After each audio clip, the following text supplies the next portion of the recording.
Okay, let's pray for this chapter 36. Heavenly Father, thank you for reminding us that you are faithful and true to all your promises.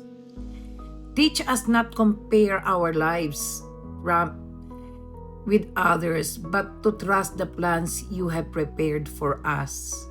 Help us to value your presence more than worldly success and to walk humbly in your will. Strengthen our faith, give us patience, and guide our steps every day. We surrender our lives to you, O Lord. Amen. To God be the glory.